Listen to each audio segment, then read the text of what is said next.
In this video, we're going to talk about the final nail in Spawn's coffin. This is Bloodletter's last stand and the conclusion of the Bloodletter series. Alrighty then, this is a comic book review of Bloodletter, issue number 5, the last and final issue of this comic book series, brought to you by RatedComics. Let's get to it. We begin this issue in New York City, and the narration hits hard with Tasha. She's been living in the shadows for a long time, literally fighting monsters in the dark. But the thing is, she hates the most is pretenders. She hates that stuff. People who play the mystic forces for fun. With no idea of the danger they're messing with, we see her taking down this cultist outside a fancy Manhattan club, and inside, it's packed with thrill seekers chasing mystique, the kind of crowd that thinks dabbing in this occult edgy stuff is fun, and Tasha's here for something darker and a lot more dangerous. Now inside we meet Sinclair Ford, a Wall Street hotshot turned occult enthusiast. She's in the middle of a ritual, glowing red sigils, hooded followers, the works, where it's just like once you see this kind of stuff, you know you want to get the hell up out of there. But not Tasha. She storms in, demanding to know where she is, but she's too late. Sinclair's already began her jump. The ritual ignites in chaos and the energy surges around them. Tasha calls the others idiots, realizing Sinclair's done the unthinkable. She's hell diving. That's right, she's literally launching her soul into the depths of hell for the thrill. Wall Street greed just went supernatural. And now we're in the underworld, and this visual is insane. We got a towering fortress built from bone and flame, lighting tearing across a crimson sky, and Tasha dives after Sinclair, chasing her through hell's layers like she's bungee jumping through damnation itself. And Tasha tells us that Sinclair is a rookie mystic, knows just enough to get in trouble but not enough to survive in it. But Tasha's not leaving without her. She needs something from Sinclair, and Sinclair has something that she wants. So as she lands in the infernal wasteland, Tasha mutters what she's thinking, that she hates Wall Street people. Savage. So Tasha's pursuit leads her deeper into hell, where she faces a horrifying creature, a massive spider demon that talks in riddles. A chance, 2 for 1, 2 for 1, claiming souls for the 8th sphere of hell.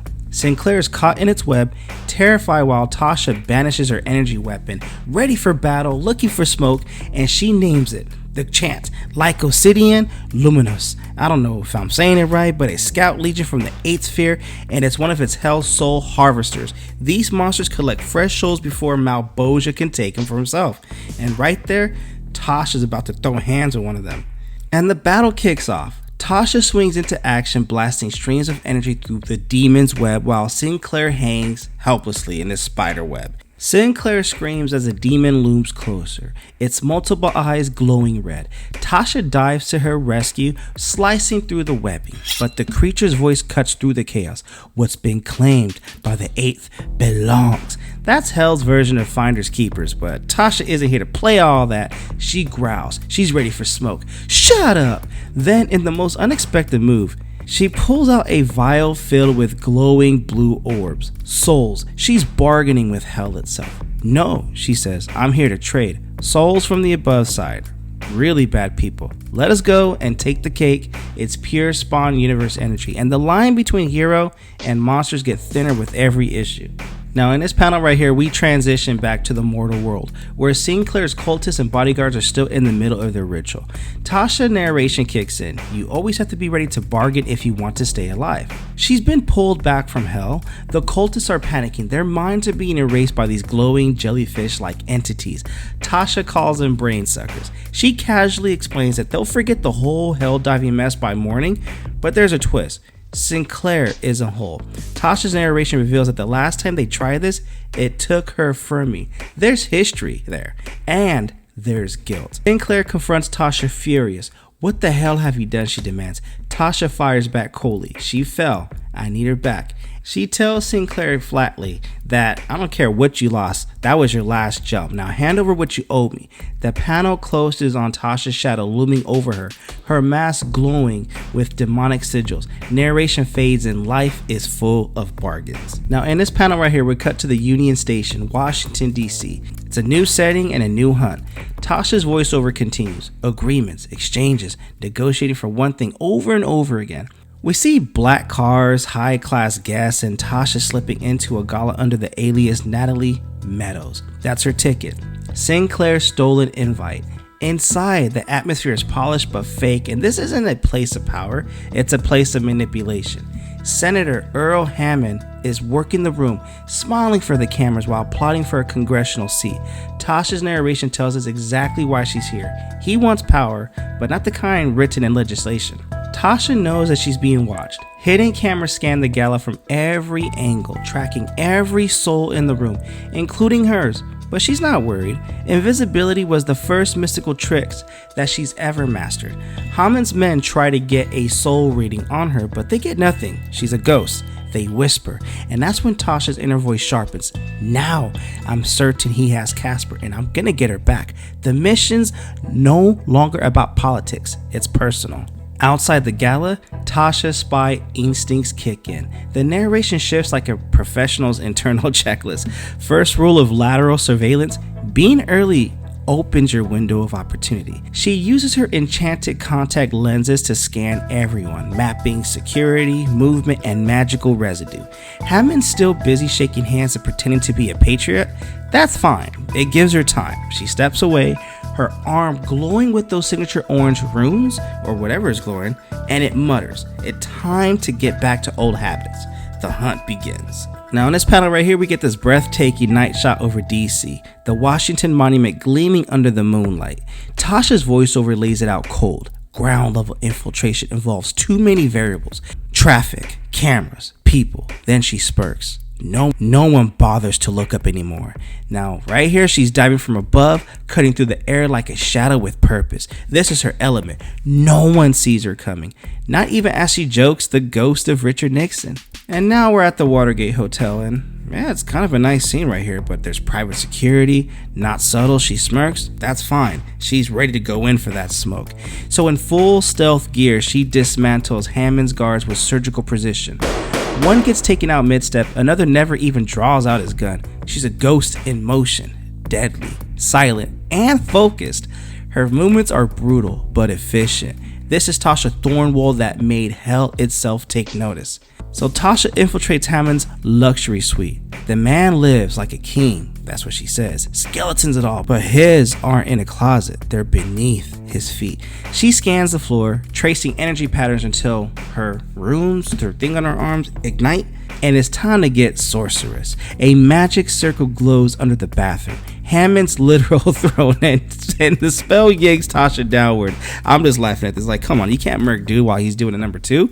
But the imagery is wild. She pulled through the floor, upside down, a flaming arcane vortex swirling around her. You could almost hear her thinking, this better be worth it. And for the guy, it ain't worth it, because come on now, like he was mid number two. But Tasha drops into the hidden room beneath the suit and shoots the guard before he barely has time to realize what has happened, or before he has time to realize that his turtle head is about to come out. But the next panel reveals a sterile makeshift lab, lights, cables, tech, and sitting quietly at the desk under harsh white lamps is Casper, alive, weak, pale, but alive. Tasha rushes in, removing her mask. "Come on," she says softly, grabbing Casper's face. "I'm getting you out of here." The reunion's cut short by an explosion. The water gate erupts behind them. Tasha's planted charges take care of Hammond's evidence and guards.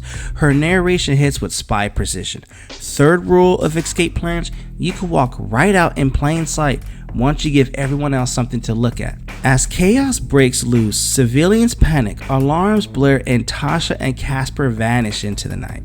Tasha's plan works flawlessly with her mini bombs detonated and securities in shambles. They'll be picking up the pieces of Hammond's guards from here to the Potomac River. She soars out with Casper in her arms, landing beside a sleek green motorcycle. The two speed off into the DC night and the city lights fading behind them. Finally, they stop near the reflecting pool, quiet, moonlit, almost peaceful. Tasha's narrations fades in for the last time, but she's got one more important mess to clean up. You can already feel the tension building up for their long overdue talk, especially what happened in the previous issue here. The page, and this panel right here, Tasha says that she's sorry that it took me so. Casper cuts her off. "Did you kill him? Is Spawn dead?" Tasha looks away and says no. Casper expressions hardens, cold and detached. That's the only thing you're really sorry about, right, Tasha? It's a gut punch. That one line says everything about the fracture between them. Trust, loyalty, betrayal. Casper's tone is calm, but the pain behind it hits harder than any Mexican grandma and her chancla. So Casper stands her ground. I don't work for you anymore. She explains that when she fled heaven, she was looking for refuge, but all she found was corruption. Your world's a cesspool, Tasha. I'm gonna start cleaning it out. Cut to chaos in the city, fire, sirens, people screaming as Hammond's empire literally collapses. Tasha's narration closes a loop. A week later, Senator Hammond lost everything in what the forensics called an accident, but she knows the truth. She made it happen. And that letter she sent, it wasn't just for Hammond. It was a warning. So in this final panel right here, in Brooklyn, New York, Tasha writes a letter to her father. We see snippets of her normal life. People laughing, walking, living. Her words are haunting. Spawn destroyed my life, but he's not the devil. Devils roam this world, and I've accepted what I am. She admits that she betrayed Casper, sent 10 souls to hell for one, killed men to save herself. Then she seals the envelope, drops it in a mailbox, and walks away. Final line, and it's pure fire. I'm coming out the shadows, into the crossfires of heaven and hell. And after you're done reading this letter, you can tell your God that because her father's a preacher, man. But that is the end of Bloodletter, issue number 5, the final nail in Spawn's coffin. Well, not so much, but it was just like that was what was described in the description here. But I think it's more like a final nail in Spawn's coffin in this universe, because you never know. And her beef with Spawn, that is the end of it. And this is Bloodletter's last stand. So what you guys think of this comic book? Comment below, let me know. Now, Tasha's redemption arc takes a dark turn as she rescues Casper, only to face the consequences of her past betrayal. But Casper's not the same. She's done being used, and now she's hunting her for her own kind of justice. So meanwhile, Tasha declares war on heaven and hell, and this issue sets the stage for something massive, and the Spawn universe just got a whole lot more dangerous and potentially interesting. Yeah, comment below, let me know your thoughts, and also if you like the content we're throwing up, you know what to do. Like and subscribe to RatedComics YouTube channel. Thank you again for watching. Till the next upload.